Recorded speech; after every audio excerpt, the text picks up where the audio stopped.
का फिर दिक्कत आएगी। तो आपकी अटेंडेंस बेटा हर सब्जेक्ट की डेली होती है, तो डेली आप अपनी हर सब्जेक्ट की क्लास अटेंड करें। तो बच्चों जो है आज हम जो लेसन पढ़ रहे थे वो था हमारा कार्यालयी लेखन। और कार्यालयी लेखन में बेटा हम क्या पढ़ चुके थे? औपचारिक पत्रों में हम पढ़ चुके थे कि टिप्पण क्या होता है, टिप्पण के बारे में हम पढ़ चुके थे। और फॉर्मल जो लेटर है उसके बारे में हम पढ़ चुके थे कि जो फॉर्मल लेटर है वो किस प्रकार हम लिखें, सरकारी जो पत्र है वो किस प्रकार लिखें। तो इसके बारे में जो है हम डिस्कस करेंगे। और टिप्पण के बारे में भी हो चुका था। तो जो था बेटा हमारा नेक्स्ट जो टॉपिक है वो है टिप्पण के बाद जैसे आपने पढ़ा था कि जो टिप्पण है उसके बाद फाइल कैसे आगे बढ़ी है, कैसे आंसर आता है। जैसे कि हमने पढ़ा था कि किस प्रकार जो है क्षेत्रीय अधिकारी जो है अखिल भारतीय साहित्य अकेडमी के निदेशक को पत्र लिखता है कि जो टेलीफोन का जो खर्च है वो बढ़ाकर मासिक इतना कर दिया जाए। तो उसके बाद जो है टिप्पण का जो सहायक किस प्रकार उत्तर देता है और जो अधिकारी है वो किस प्रकार उत्तर देता है। तो आज पढ़ेंगे बच्चों हम पेज नंबर 170। तो 170 पेज ओपन करेंगे बच्चों आप। तो क्या था कि जो सहायक आरंभिक या मुख्य टिप्पण को जब संबंधित अधिकारी के पास भेजता है तो वह अधिकारी जो है टिप्पण पढ़ने के बाद नीचे जो है अपना मंतव्य लिखता है कि निदेशक का क्या मंतव्य है उस टिप्पण के बारे में। इसे अनुसांगिक टिप्पण कहते हैं। अनुसांज्ञा अनु आनुषंगिक टिप्पण। जब अधिकारी अपनी राय देता है, अपना मंतव्य प्रकट करता है टिप्पण के बारे में, तो वो कहलाता है आनुषंगिक टिप्पण। क्या कहलाता है बेटा? आनुषंगिक टिप्पण। जैसे ऊपर जो है आपको दिखाई दे रहा है कि आनुषंगिक टिप्पण जो है क्या होता है। देखिए अनुषंगिक टिप्पण की ज्ञान प्रसाद प्रकाश जी की टिप्पणी को पढ़ने के बाद जो है ज्ञान प्रकाश जी की मुख्य टिप्पणी के नीचे जो है उन्होंने अपनी आनुषंगिक टिप्पणी इस प्रकार लिखी कि मैं ऊपर लिखी टिप्पणी से सहमत हूं। अधिकारी ने जो है लिखी।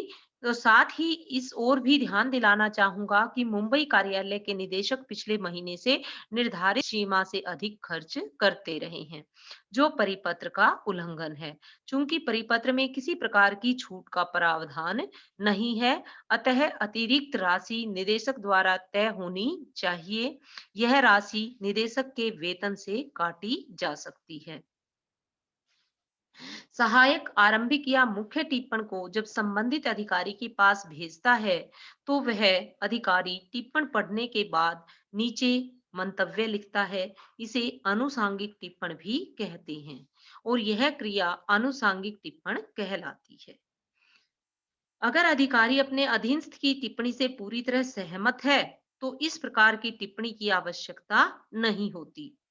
अधिकारी अधीनस्थ की टिप्पणी के नीचे या तो केवल हस्ताक्षर भर करता है या मैं उपयुक्त टिप्पण से सहमत हूं लिखता है। यानी कि यदि अधिकारी देखिए बेटा सहायक की टिप्पणी से सहमत है तो फिर वह अपनी टिप्पणी नहीं लिखता, वह सीधा उस पर साइन कर देता है या वह यह लिख देता है कि मैं उपर्युक्त टिप्पणी से सहमत हूं।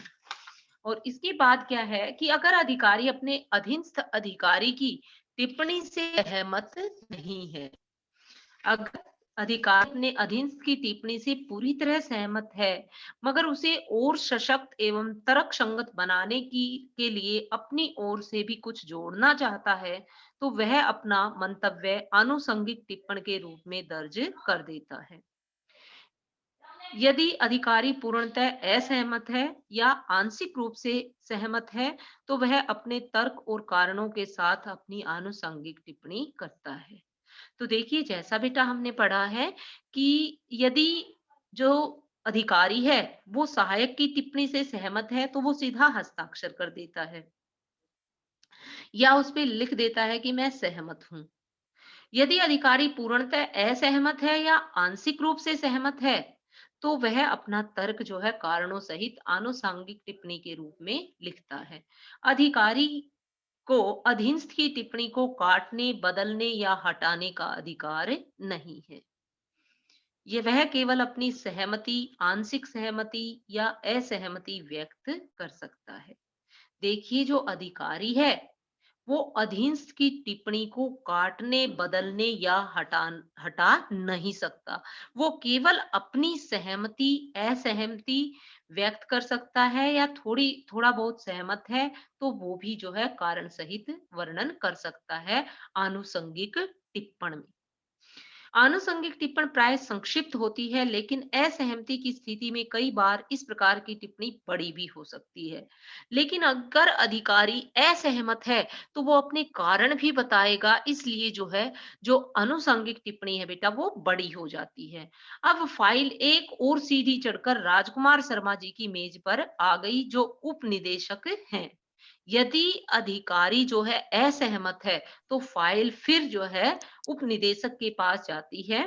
कामकाज की वे कामकाज को वे बड़ी ही दक्षता, फुर्ती से निपटाते हैं। वे नियमों के पाबंद हैं और उनमें कोताही उन्हें पसंद नहीं है। बंद कर दे। जब भी कोई फाइल उन तक पहुंचती है, तो वे उसमें किसी गोताखोर की तरह डुबकी लगाते हैं। अब देखिए क्या है कि जो राजकुमार शर्मा जी हैं, वे अपने काम में पूरे दक्ष हैं, कुशल हैं और फुर्ती से अपने काम को निपटाते हैं। वे नियमों के पाबंद हैं और बिल्कुल कोताही उन्हें पसंद नहीं है। और जब भी कोई फाइल उन तक पहुंचती है, तो वे उसमें किसी गोताखोर की तरह डुबकी लगाते हैं, यानी कि पूरा जो है उसकी तह तक जाते हैं। गोताखोर की तरह डुबकी लगाने का मतलब है वे जो है मामले की गहराई तक जाते हैं। उस फाइल की गहराई में वे कुछ इसी प्रकार उतरे, विचार के जो मोती निकले, उसे उन्होंने फाइल पर इस प्रकार जड़ा कि जो उनके विचार थे वो इस प्रकार थे। मैं सहायक से सहमत हूँ। साथ ही यह भी जोड़ना चाहूँगा कि 23 नवंबर 2004 को जब परिपत्र जारी किया गया था, तब कोल की दरें ज़्यादा थी, जो अब काफ़ी गिर चुकी हैं। ऐसे में यह साफ है कि प्रकारांतर से निर्धारित व्यय सीमा अपने आप ही बढ़ गई है। इसे और घटा दिया जाए तो संस्था के खर्च में कमी आएगी, जो लोकहित में होगा। मैं अनुभाग अधिकारी के इस सुझाव से सहमत नहीं हूँ कि सीमा से अधिक की धनराशि निदेशक के वेतन से वसूली जाएगी, लेकिन उसे विस्तार स्पष्टीकरण मांगा जा सकता है। विचारार्थ उपनिदेशक। अब देखिए निदेशक ने क्या जो है आंसर दिया कि पहले जब यह नियम बना कि भई 2000 रुपए दिए जाएंगे क्षेत्रीय अधिकारियों को, जो है फोन कॉल का खर्चा, तो उस समय जो कॉल की दरें थी बेटा, वो एक कॉल के काफी पैसे लगते थे, लेकिन अब जो है कॉल के पैसे कम लगते हैं। इसलिए जो है, यदि इस खर्च को और घटा दिया जाए, तो जो है हम इस पैसे को जनता की भलाई के लिए प्रयोग कर सकते हैं। लेकिन जो अधिकारी जी ने कहा है कि भई अनुभाग अधिकारी जी का यह सुझाव है कि जो धनराशि है वो निदेशक जी के वेतन से काटी जाएगी, तो मैं इस बात से सहमत नहीं हूँ। लेकिन उनसे स्पष्टीकरण अवश्य मांगा जा सकता है कि इतना खर्च कहाँ हुआ है। उन्हें जो है वो जो स्पष्टीकरण है वो देना होगा। फाइल अब गुफरान अहमद उप महानिदेशक के पाले में थी। अब फाइल कहाँ है? उप निदेशक के पास जाती है। पहले उप महानिदेशक के पास गई थी। देखिए बेटा, पहले फाइल किसके पास गई? सहायक के पास। फिर किसके पास गई? अधिकारी के पास। फिर किसके पास गई? उप महानिदेशक के पास। और फिर लास्ट अब जाती है महानिदेशक के पास। उन्होंने फाइल को पढ़ने के बाद सहमति स्वरूप हस्ताक्षर कर दिए। फाइल का अगला पड़ाव महानिदेशक के पास था। मणिकांत मंडल महानिदेशक थे। उन्होंने पूरी व्यस्तता के बावजूद वे हर फाइल पर पूरी गहराई से पढ़ते थे। दफ्तर में 10 घंटे बैठने पर भी काम का बोझ बना रहता था और जब वे देर रात घर लौटते थे तो फाइलों का गठन साथ साथ हो जाता। घर आई फाइलें उनकी पत्नी को सोत की तरह लगती, मगर वह भी थक हार कर समझौता कर चुकी थी। कि जो महान निरीक्षक जी थे मणिकांत, वो जो है दफ्तर में 10 घंटे काम करने के बावजूद भी जो है उनका काम पूरा नहीं होता था और वो घर लेकर जाते थे। और दफ्तर का जो काम जब वो घर लेकर जाते थे तो उनकी पत्नी को यह चीज अच्छी नहीं लगती थी। मंडल जी एक अनुभवी और सुलझे इंसान थे। फाइल पढ़कर उन्होंने महसूस किया कि नीचे के अधिकारियों ने नियमानुसार सही टिप्पणी लिखी है, लेकिन वे मुंबई कार्यालय के निदेशक के पक्ष से भी सहमत थे। दौरे पर मुंबई आते जाते उन्हें वहां की परिस्थितियों का ज्ञान था।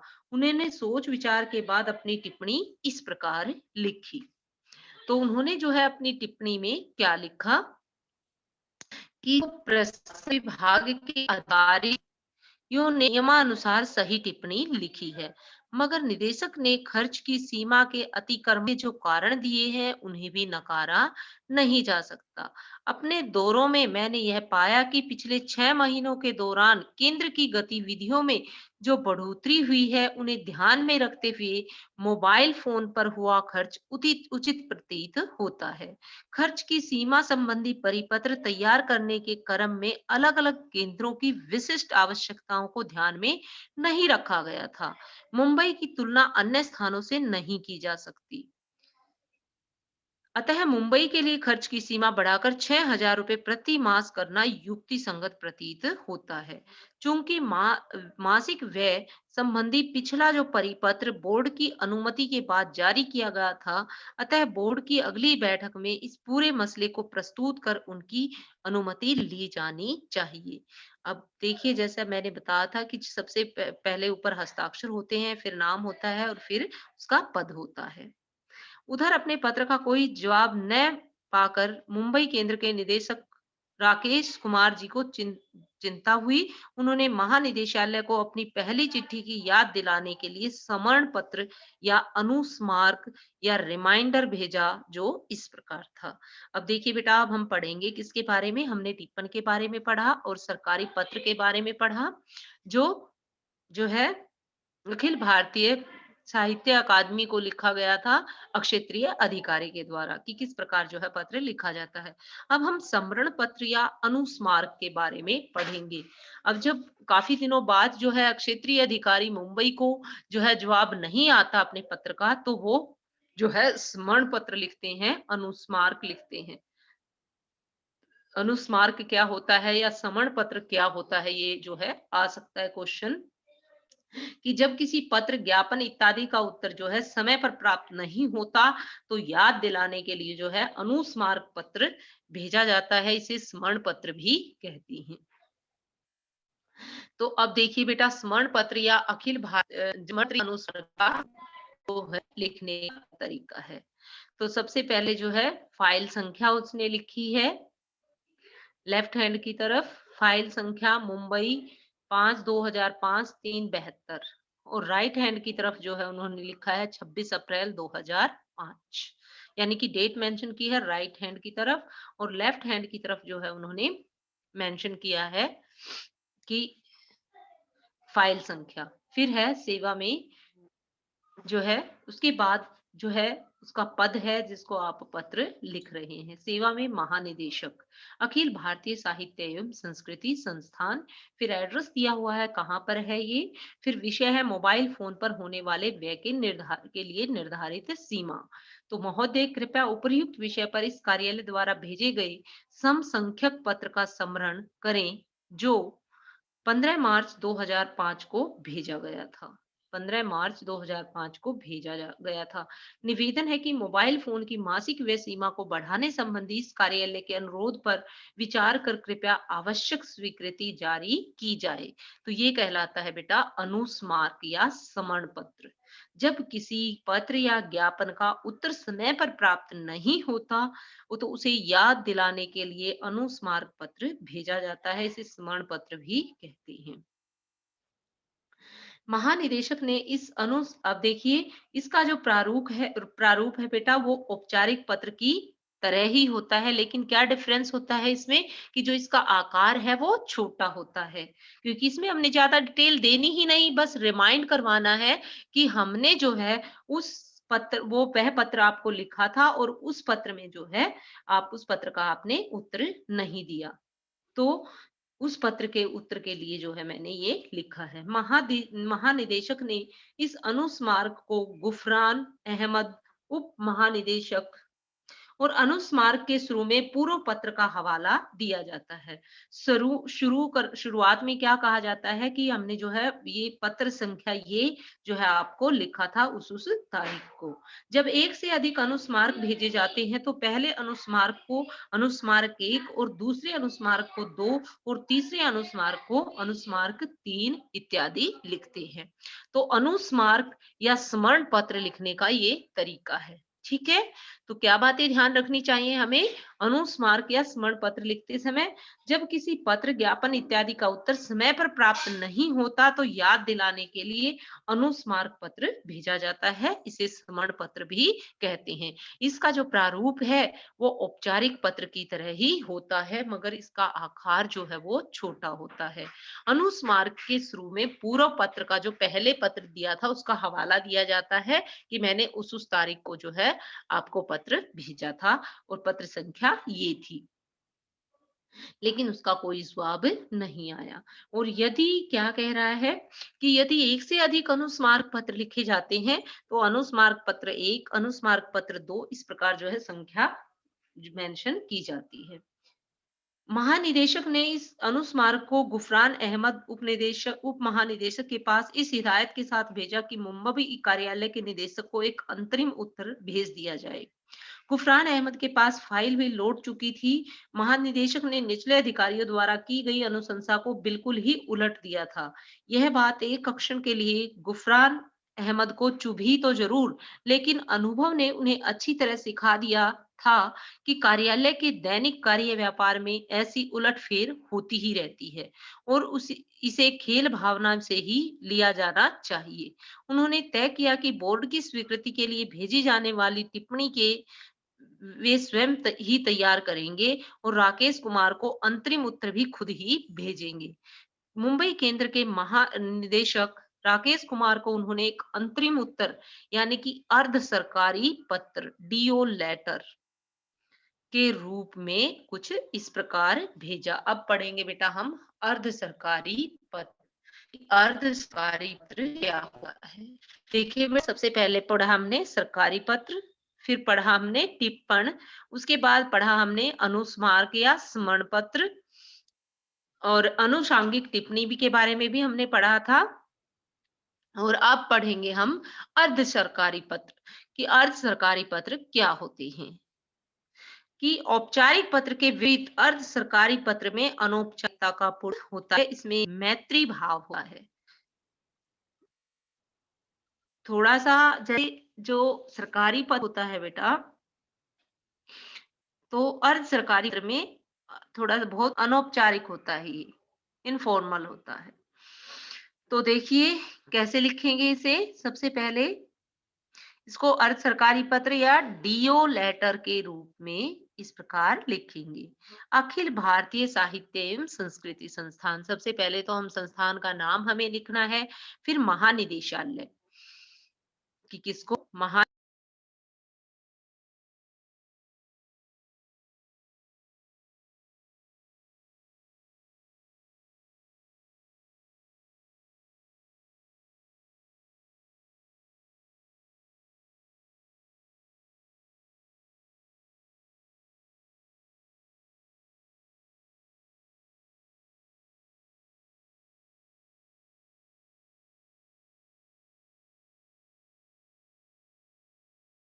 अपने संबंधियों को पत्र लिखते हैं तो यहाँ जो है उन्होंने पहले अपना नाम दिया है, पत्र संख्या दी है यानी कि सेंडर का नेम, फिर उसका पद, और फिर ही संबोधन है किसको, जिसको लिखा है उसने। प्रिय श्री कुमार, कृपया 15 मार्च 2005 और 26 अप्रैल 2005 को भेजे गए अपने पत्रों का स्मरण करें जो मोबाइल फोन पर किए जाने वाले मासिक व्यय की सीमा जो मोबाइल फोन पर किए जाने वाले मासिक व्यय की सीमा को बढ़ाने के बारे में थे। आपके अनुरोध पर कार्यवाही की जा रही है। चूंकि व्यय सीमा में बढ़ोतरी के लिए बोर्ड की अनुमति आवश्यक है, अतः हम इस मसले को बोर्ड की अगली बैठक में प्रस्तुत करेंगे। इस मसले पर बोर्ड के निर्णय से हम आपको अवगत करा देंगे। शुभकामनाओं सहित आपका गुफरान अहमद जो है और निदेशक श्री राकेश कुमार, दूरदर्शन केंद्र मुंबई। तो ये हो जाएगा हमारा अर्ध सरकारी पत्र। देखिए बेटा, सरकारी पत्र में और अर्ध सरकारी पत्र में काफी डिफरेंस है। तो क्या डिफरेंस है? जो सरकारी पत्र है उसमें जो है औपचारिकता का पुट होता है, लेकिन अर्ध सरकारी पत्र में अनौपचारिकता का पुट होता है। और अर्ध सरकारी पत्र तब लिखे जाते हैं जब लिखने वाला अधिकारी संबंधित अधिकारी को व्यक्तिगत स्तर पर जानता हो, तभी जो है अर्ध सरकारी पत्र लिखे जाते हैं। यदि व्यक्तिगत स्तर पर एक दूसरे को अधिकारी जानता है, तभी अर्ध सरकारी पत्र लिखे जा सकते हैं। इस प्रकार का पत्र ऐसी स्थिति में लिखा जाता है जब किसी खास मसले पर संबोधित अधिकारी का ध्यान व्यक्तिगत रूप से आकर्षित कराया जाता है या उसका व्यक्तिगत परामर्श लिया जाता है। प्रारूप में बाईं ओर शीर्ष पर प्रेषक का नाम होता है, भेजने वाले का नाम, और उसका नीचे उसका पद होता है। अर्ध सरकारी पत्र के लिए अमूनन अमूमन कार्यालय के लेटर हेड का प्रयोग होता है अगर उपलब्ध हो। पत्र के प्रारंभ में संबोधन के रूप में महोदय या प्रिय महोदय का प्रयोग नहीं होता। ऐसे पत्र में आमतौर पर प्रयोग किया जाने वाला संबोधन है प्रिय, श्री, प्रियवर, श्री हो सकता है। पत्र के अंत में अधोलेख के रूप में दाहिनी ओर भवदीय के स्थान पर आपका का प्रयोग किया जाता है और अंत में बाईं ओर संबोधित अधिकारी का नाम, पदनाम और पूरा पता दिया जाता है। तो ये होता है बेटा अर्ध सरकारी पत्र। गुफरान अहमद की अगली जवाबदेही इस मसले का बोर्ड के समक्ष रखने की थी।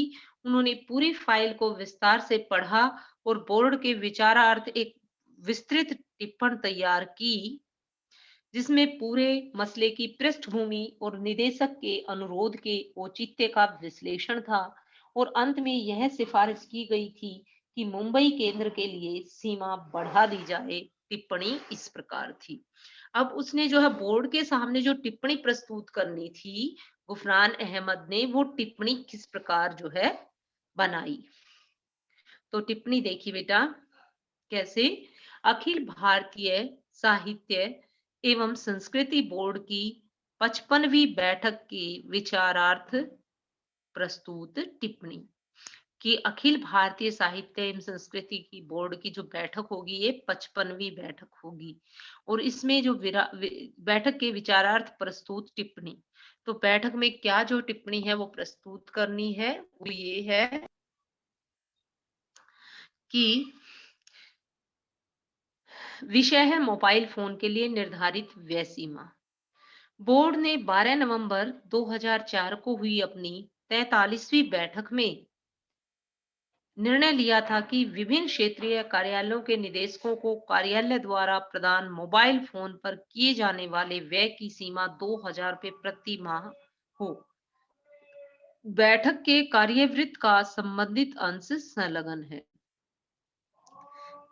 कि 12 नवंबर 2004 को जो बैठक हुई थी अखिल भारतीय साहित्य एवं संस्कृति बोर्ड की, उसमें ये जो है निर्धारित किया गया था कि जो मोबाइल फोन का जो कार्यालय द्वारा निदेशकों को प्रदान किए गए हैं, तो क्षेत्रीय कार्यालयों के निदेशकों को, तो उनका जो खर्च था मासिक वो 2000 रुपये निर्धारित किया गया था।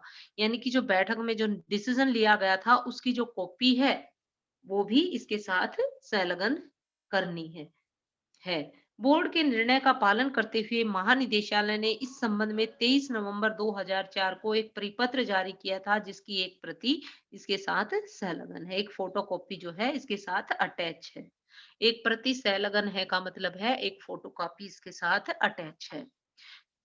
संस्थान के मुंबई स्थित क्षेत्रीय कार्यालय में ऐसा महसूस किया जा रहा है कि यह सीमा कार्यालय के दक्ष, सुचारू और प्रभावी संचालन में बाधक बन रही है।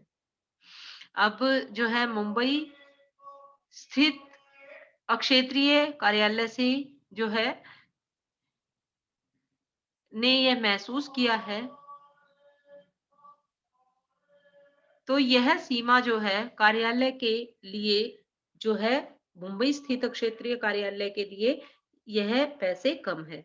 निदेशक ने सूचित किया है कि कार्यालय की गतिविधियों में निरंतर वृद्धि हो रही है, जिसकी वजह से निदेशक को मोबाइल फोन का अत्यधिक प्रयोग करना पड़ रहा है। उन्हें विभिन्न विशेषज्ञों, कलाकारों, साहित्यकारों, संगीतकारों, प्रायोजकों, वरिष्ठ अधिकारियों, सहकर्मियों और अन्य कर्मियों के साथ निरंतर संपर्क में रहना पड़ता है। कार्यालय की गतिविधियों में जो बढ़ोतरी हुई है, उससे कार्यालय का राजस्व भी बढ़ा है। भाई जो कार्यालय की गतिविधियां हैं, जो कार्यालय की गतिविधियों में बढ़ोतरी हुई है, तो उससे जो है जो अखिल भारतीय संस्थान है उसको भी फायदा हुआ है, उसको भी इनकम का सोर्स उसका भी बढ़ा है। ऐसे में यह आवश्यक प्रतीत होता है कि केंद्र के अनुरोध को स्वीकार करते हुए उनकी मासिक आय सीमा 2000 से बढ़ाकर 6000 रुपए कर दी जाए। बोर्ड के विचारार्थ प्रस्तुत। भाई बोर्ड के विचार के लिए प्रस्तुत है यह। भाई डिसीजन नहीं है, बोर्ड के विचार के लिए प्रस्तुत है। तो टिप्पणी तैयार की गई है बोर्ड में डिस्कशन के लिए। अब क्या हुआ, जो जो टिप्पणी है, ध्यान देने योग्य बातें क्या है बेटा इसमें। अब वह यह अपने स्वरूप में आरंभिक या मुख्य टिप्पणी से काफी मिलती है। चूंकि यह टिप्पणी फाइल के ऊपर लिखकर स्वतंत्र रूप से भेजी जाती है, अतः इसके लिए यह आवश्यक हो जाता है कि यह अपने आप में संपूर्ण हो और केवल इस टिप्पणी को पढ़ लेने भर से पूरा मसला समझ में आ जाए। यानी कि इस टिप्पणी के साथ जो है फोटोकॉपी वगैरह भी अटैच होती हैं। यदि आवश्यक हो तो संदर्भ के लिए किसी पिछली टिप्पणी, पत्र, ज्ञापन इत्यादि को सहलंघनक के रूप में टिप्पणी के साथ लगाया जाता है। बोर्ड के पास भेजी जाने वाली स्वतः स्पष्ट टिप्पणी किसी मसले पर बोर्ड की स्वीकृति प्राप्त करने के लिए होती है। इसके लिए प्रारंभ में मसले की पृष्ठभूमि दी जाती है और उसके विभिन्न पहलुओं का विवेचन किया जाता है। इसके बाद स्वीकृति क्यों दी जानी चाहिए, उसके समर्थन में तर्क दिए जाते हैं। अंत में स्वीकृति प्रदान किए जाने का अनुरोध होता है। कि अंत में क्या है, स्वीकृति दिए जाने का अनुरोध होता है। यह हमारा ऑफिशियल लेटर रूट है। Sharma ji, official letter route. Shri Gufran Ahmad ने बोर्ड को भेजी जाने वाली टिप्पणी के मसौदे को महानिदेशक के पास स्वीकृति के लिए भेजा। स्वीकृति मिलते ही यह टिप्पणी बोर्ड के चीफ श्री विष्णु सहाय के पास इस अनुरोध के साथ भेज दी गई कि इसे बोर्ड की 55वीं बैठक के समक्ष स्वीकृति के लिए प्रस्तुत कर दिया जाए, जो 17 मई 2005 को निर्धारित है। श्री सहाय को जब यह अनुरोध मिला तो वे 17 मई को होने वाली बैठक की कार्य सूची बना रहे थे। उन्होंने इस मुद्दे को भी कार्य सूची में शामिल कर लिया और कार्य सूची इस प्रकार थी। अब देखिए, हम देखते हैं कि जो कार्य सूची है वो क्या होती है और कार्य सूची किस प्रकार है। हमारी जो कार्य सूची है वो किस प्रकार बनेगी। तो कार्य सूची क्या होती है बेटा, जो है किसी भी संस्था की औपचारिक बैठक की कार्यसूची उस बैठक में चर्चा किए जाने वाले विषयों की अग्रिम जानकारी देती है। इससे बैठक के अनुशासित संचालन में सहायता मिलती है। देखिए, वन बाय वन किस किस मुद्दे पर जो है बैठक में चर्चा की जाएगी, तो इन बातों को जो है लिखा जाता है। निर्धारित विषयों से संबंधित स्वतः स्पष्ट टिप्पणियां अपने सहलंघनकों के साथ सदस्यों को कार्य सूची के साथ अग्रिम रूप से भेजी जानी चाहिए, ताकि वे बैठक में पूरी तैयारी से आ सके। तो क्या है कि 54वीं बैठक के कार्यवर्त की संपुष्टि की जो 54वीं बैठक हुई थी उसके कार्यवर्त की संपुष्टि होती है। कार्यसूची में पिछली बैठकों के लिए किए गए निर्णयों के अनुपालन की समीक्षा, लेखकों, कलाकारों और विशेषज्ञों को दिए जाने वाले पारिश्रमिक की समीक्षा, संस्थान द्वारा आयोजित कार्यक्रमों की गुणवत्ता बढ़ाए जाने संबंधी प्रतिवेदन पर चर्चा, मोबाइल फोन पर होने वाले मासिक व्यय पर लगाई गई सीमा की समीक्षा, अध्यक्ष की अनुमति से किसी भी अन्य विषय पर विमर्श। अंत में हम यह लाइन लिखेंगे कि अध्यक्ष की अनुमति से किसी भी अन्य विषय पर विमर्श। तो अखिल भारतीय साहित्य एवं संस्कृति बोर्ड की 55वीं बैठक की कार्यसूची। अखिल भारतीय साहित्य एवं संस्कृति बोर्ड की 55वीं बैठक की कार्यसूची। बोर्ड की बैठक अपनी निर्धारित तिथि यानी कि 17 मई 2005 को संपन्न हुई। यह बोर्ड एक शीर्ष संगठन था जिसका काम अखिल भारतीय साहित्य एवं संस्कृति संगठन के कामकाज पर निगरानी रखना और उसके इसके लिए आवश्यक नीतियां तय करना था। इस बोर्ड में संस्थान के उच्च अधिकारियों के अलावा बाहरी सदस्य भी थे जो अपने अपने क्षेत्र के जाने माने लोग थे। इन्होंने पूरे मसले पर जमकर चर्चा की और हर पक्ष को अच्छी तरह जांचा परखा और बैठक की समाप्ति के बाद बोर्ड के सचिव श्री विष्णु सहाय ने बैठक का कार्यवृत्त तैयार किया जो इस प्रकार था। अब कार्यवृत्त, वो कार्य सूची थी, अब कार्यवृत्त, मिनट्स जिसको कहते हैं, कार्यवृत्त को मिनट्स भी कहा जाता है। तो क्या होता है बेटा, ये दिनांक 17 मई 2005 को आयोजित अखिल भारतीय साहित्य एवं संस्कृति बोर्ड की 55वीं बैठक का कार्यवृत्त कि किस प्रकार जो है क्या जो है काम हुआ इसमें पूरी बैठक में। तो दिनांक 17 मई 2005 को आयोजित होने वाली बैठक में संपन्न हुई बैठक की अध्यक्षता बोर्ड के अध्यक्ष श्री नरेंद्र देसाई ने की। बैठक में भाग लेने वाले माननीय सदस्यों की सूची इस प्रकार है। तो सारे जो है माननीय सदस्यों की सूची दी गई है सबसे पहले संख्या 8 तक। इसके बाद कार्यवाही के प्रारंभ में अध्यक्ष ने अपनी दक्षिण अफ्रीका यात्रा की चर्चा करते हुए वहां की संस्कृति पर भूमंडलीकरण के प्रभावों का जिक्र किया। उन्होंने यह भी बताया कि दक्षिण अफ्रीका के अनुभवों से हम क्या सबक ले सकते हैं। उपर्युक्त सामान्य चर्चा के बाद बैठक की कार्यसूची में वर्णित विषयों पर विमर्श हुआ जिसका संक्षिप्त विवरण इस प्रकार है। 54वीं बैठक के कार्यवृत्त की संपुष्टि। बोर्ड ने 54वीं बैठक के कार्यवृत्त की संपुष्टि कर दी। इसमें लिए गए निर्णयों के अनुपालन पर एक प्रतिवेदन अगली बैठक में प्रस्तुत किया जाएगा।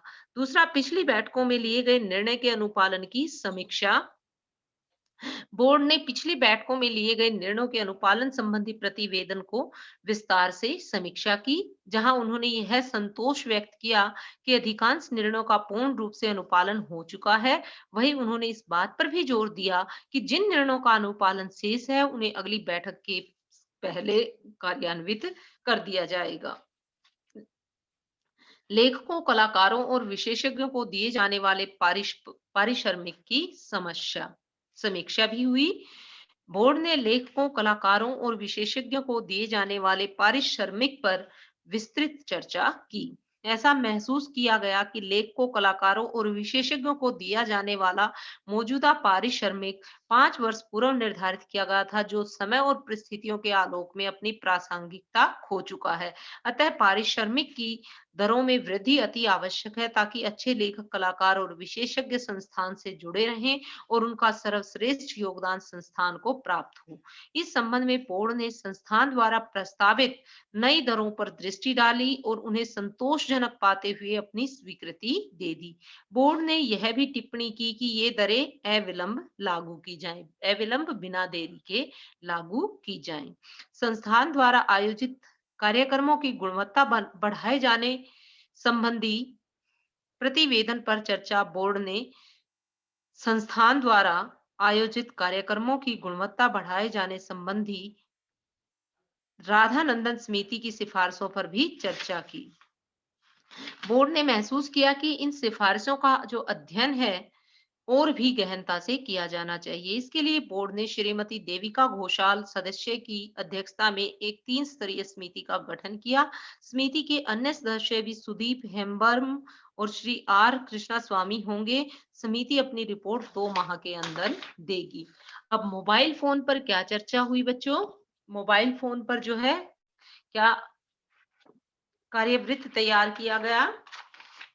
मोबाइल फोन पर होने वाले व्यय पर लगाई गई सीमा की समीक्षा समिति ने इस मुद्दे पर विचार करते हुए संबंधित प्रस्ताव को अपनी स्वीकृति प्रदान कर दी। बैठक में यह निर्णय भी लिया गया कि बोर्ड की अगली बैठक 14 और 15 जुलाई 2005 को बेंगलोर में होगी। बोर्ड में लिए गए फैसले के अनुसार लेखकों, कलाकारों, विशेषज्ञों के पारिश्रमिक में बढ़ोतरी के संबंध में एक प्रेस विज्ञप्ति भी जारी करनी थी। उन्होंने जनसंपर्क अधिकारी श्री देवेंद्र शर्मा से इस बारे में अनुरोध किया और श्री शर्मा ने जो है एक विज्ञप्ति तैयार की, प्रेस नोट जिसको बोलते हैं हम। तो कार्यसूची में रेखांकित कार्यों पर हुए विचार विमर्श का संक्षिप्त विवरण कार्यवृत्त कहलाता है और उसमें क्रम से जो है उपस्थित लोगों की राय का पूरा विवरण दिया जाता है और उपस्थित व्यक्तियों के नाम और पद भी दिए जाते हैं। तो ये था बेटा हमारा कार्यवृत्त। तो आज जो है हमने कार्यवृत्त के बारे में पढ़ा और नेक्स्ट जो हमारा लेक्चर होगा उसमें हम पढ़ेंगे प्रेस नोट के बारे में। आज का लेक्चर यहीं पर जो है